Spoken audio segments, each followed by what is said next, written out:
If there's one thing you probably remember from the 2010s, it's games like Slender the 8 Pages or the first FNAF games as well. However, there is one in particular that tons of YouTubers played and that probably a lot of you remember just from its name. Amnesia: The Dark Descent, that came out in 2010. But it's also one of the survival horror games I hear people talk about and mention the most, and it popularized that specific genre of games. We have an FPS POV, zero lighting, and zero methods of defense. Let me tell you, we were served this type of game for years, bro. It was basically a holiday feast at this point. And I'm going to say this just now to make sure we're on the same page. I have never played or watched anything about this game. Literally, the only thing I know about it is you can't see shit in this stupid GIF I use on Discord. However, recently I realized that I should probably really get into it, since not knowing anything about the games probably makes me some kind of fraud as someone who constantly says that they're into horror games a lot. And since I hate doing things in order, we're starting with the third one in the series, The Bunker. And also, I heard we got a gun in this one, and as a Canadian, I felt like, oh no, my American watchers up there. Yes, I'm really easy to convince if you couldn't tell. Amnesia: The Bunker came out on June 6, 2023, so this game is already 2 years old, Jesus Christ. The game takes place in France during World War I, and we play as Henri Clément. Bro, I'm French. If you seriously thought I wasn't going to say his name with a French accent, you were wrong. He's obviously a French soldier who would get attacked by Germans while trying to save his friend Augustin. Rest in peace, bro. I didn't know you, but yeah. Henri eventually wakes up inside the infirmary, inside a bunker, and you could say he's in a state of amnesia. Get it? Okay, sorry. We found absolutely no one other than this flashlight and the surgeon, who's unfortunately not having the greatest time of his life. He only has time to explain to us that a beast came out, killed everyone, and the other officers deserted the area and blew up the exit.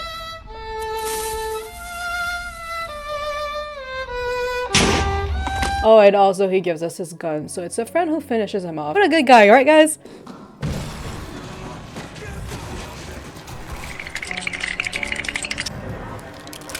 I would say this is a pretty cool introduction sequence that really makes you wonder what the fuck you're gonna be seeing the whole time in this place.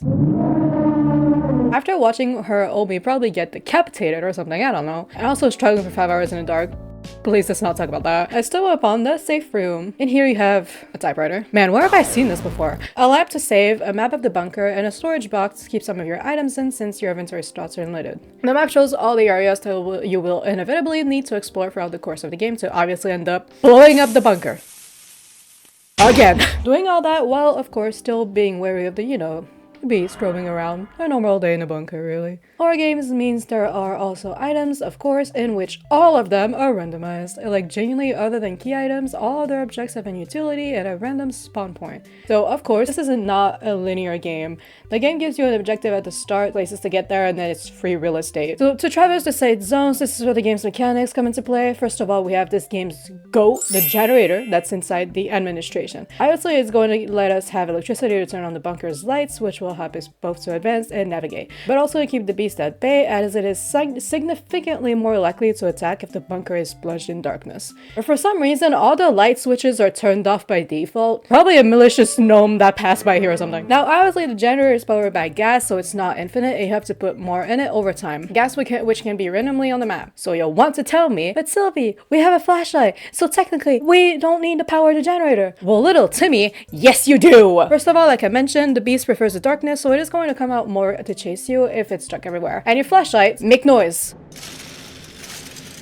which obviously attracts it. So keeping the generator alive for as long as you can is pretty much mandatory. Sometimes I genuinely run back there if I saw that the time was almost over on the clock to fill it back up because I was terrified of having to walk in the door. I swear I'm a huge victim at this point, dude. And if you're curious about the beast, it travels through tunnels around the bunker and comes out through these holes you can see in the walls. And also while it's walking around in there, it makes this stressful sound.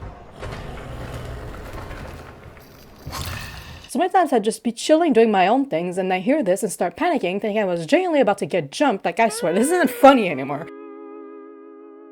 Like I said, it comes out kind of whenever the hell it wants, but primarily when the lights are out, and if it can't find you, the lights around you will start flickering. It genuinely bricks like everything around you because it's pissed it can't find you, Lamau loser. But if you hide, usually it won't find you, and if you suck at hide and seek, well, GG homie, your playthrough just got 10 times harder. You can also make it flee using your revolver if you have the bullets needed, or throw a grenade at it and it'll flee, but you cannot ever kill it. The surgeon at the beginning made that very clear. So yes, I kind of lied earlier. I really made this game sound like Doom or something, like you were gonna shoot everything, but one, this is a horror game, so no, and two, apparently this is the same in every Amnesia game. Like, genuinely, you're just a guy, pretty much. Really, the gun can be more used as a tool to open doors with locks, for example. Now, see, in video games, a lot of times, the weapons and guns are presented a bit more in a cartoonish way, for lack of a better word. Like, the noise it makes is less loud, for example, etc. Or you see, Amnesia took that, put a reverse card from Uno on it, and then ran with it. Anytime you use the revolver, it makes crazy-ass noise, and the beast will come out pretty much every time you use it to say a little hello and give you a quick hug. In a room near the administration, you can find the lockers of other soldiers, and this room will genuinely be essential to progress,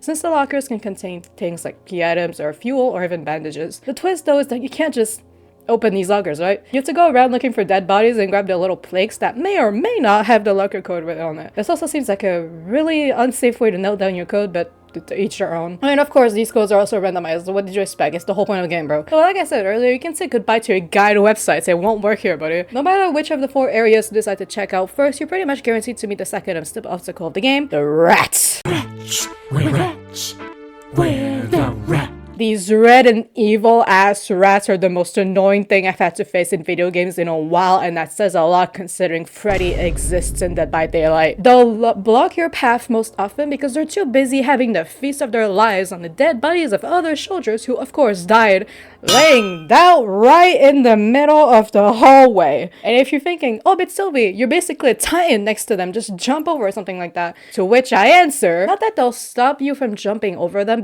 but these little losers have genuinely something wrong with them or something and just take a bite of your leg every time you get too close, like damn! Rev up those fryers, cause I am sure hungry for one. Help! Help! My leg! And of course, getting bitten means you lose blood, right? So you leave a trail. Take a wild guess who really likes that. And also more rats who follow you around to, again, bite you.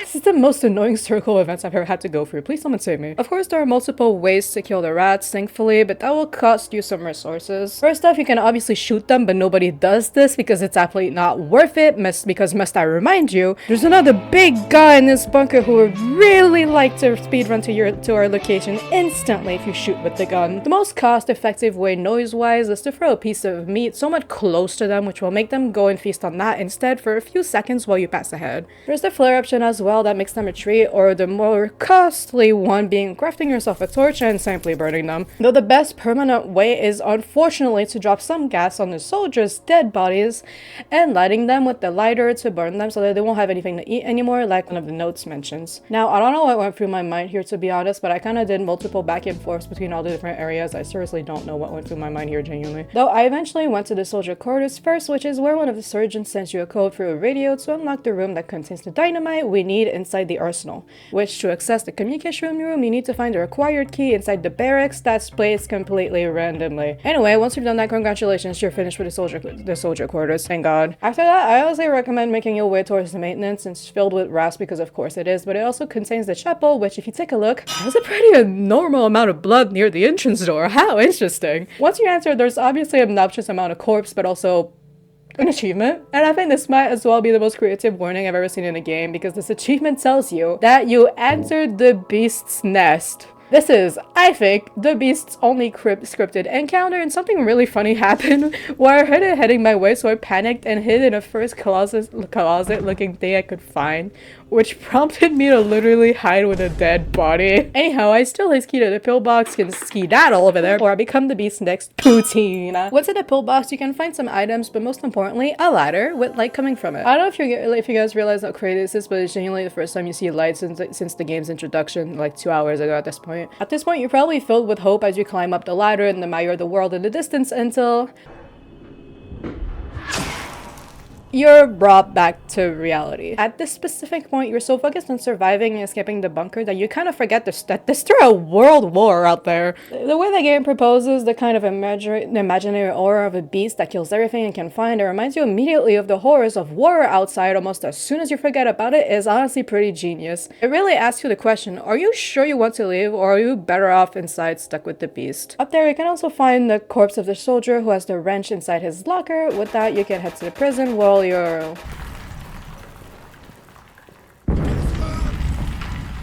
I guess meat isn't the right word, but you'll see a German soldier in prison here with a bag on his head. Honestly, I kind of felt bad for this guy. Imagine you get captured and you think you're about to die at the hands of French soldiers, and then said French soldiers get literally decimated by something, doesn't even know what it is, and now he's just here. Listen, I don't know about you guys, but I'd be shaking in my boots and also probably starving.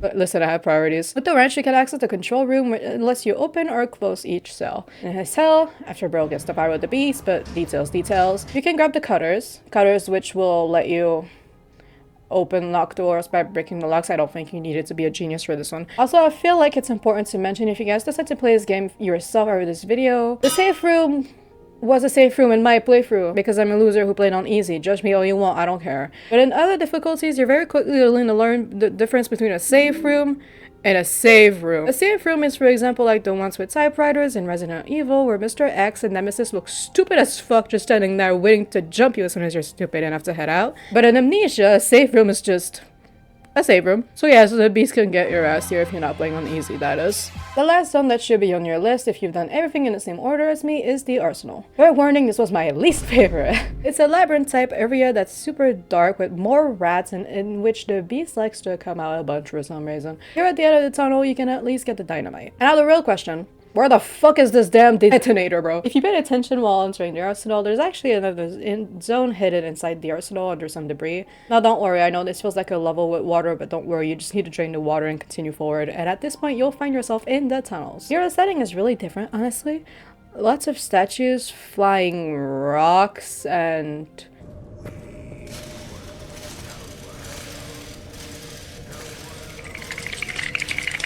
someone else is with us here. This guy is Toussaint Beaufoy. He's some type of mini boss in this area who you can actually collect a shotgun from once defeated if you decide to kill him. Because yes, he can be completely avoided. I didn't understand a lot of the lore, to be honest, but from what I can tell, he was plagued with multiple visions and the like, which eventually made the other soldiers quarantine him here.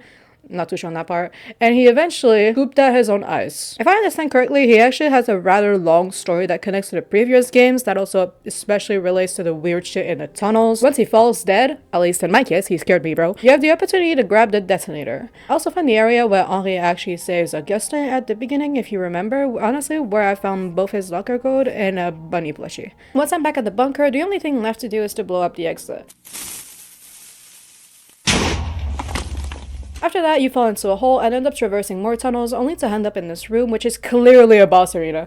Yep, you walked right into that one, buddy. Unfortunately, this was quite literally my least favorite part of the game. You're basically supposed to trap the beast between the bridges and stuff like that while you're moving boxes to make yourself a path out of the tunnels. But I actually saw at some point before I played that you can use the bunny plush to distract it and break the bridge so it falls right. So I was like, let me try that. Tell me why this beast kept jumping over to me. This isn't funny anymore, bro. I'd break the bridge and it would jump over to me. I can't even make this up. If you haven't paid attention at all at this point of your playthrough, assuming you played or are planning on playing this game, you're probably asking yourself, where the fuck does the beast even care about a plushie, bro? At the beginning of the game, where you give Augustin some water, you remember that, right, guys? You're giving him some water from the weird-ass place I mentioned earlier near the tunnels, which caused him to become the beast. And that plushie is actually a plushie he was planning on giving back to his son once he got back from war, if I understood everything right. And like I said, you can use that to break the bridge he's on while he's distracted by it. Once I finally succeed to do that, I run out of the bunker and here you finish with the game. The ending is a little ambiguous, honestly, I can't lie.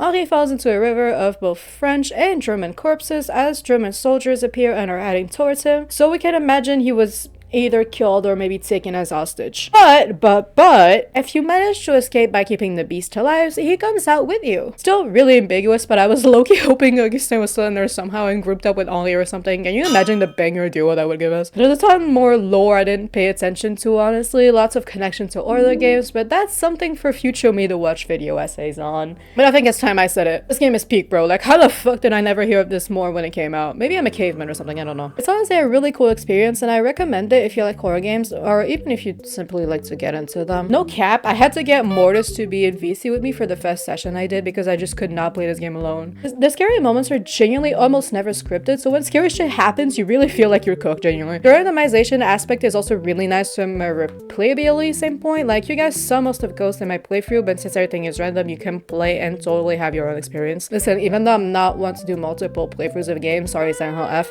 I still have to give credits where it's due. playthrough, or even just starting with a different zone completely changes the playthrough and experience. So if you guys were to play right now, chances are you might completely have different thoughts on this game. For the other difficulties, I honestly didn't try them, but for what I've heard, Cell Shock is like pure suffering. I swear, how do y'all even do anything like this, bro? If I see a single skill issue in the comments because I played in easy, I'm gonna crush out, bro. But yeah, I think I can do nothing else than to recommend this game at this point. I think earlier fans of the Amnesia series will like this one just as much or less, like we said earlier. I really think it's worth trying even if it's just for the memes and laughs with your friends. I think I already talked a crazy amount, so I'm gonna be stopping here, but if you could like, you know, subscribe. We're pretty close to 900, so if you're gonna give me a Christmas gift or something that could be cool, I don't know. That's all for me today. I hope you all have amazing holidays, and you'll see you guys in 2026.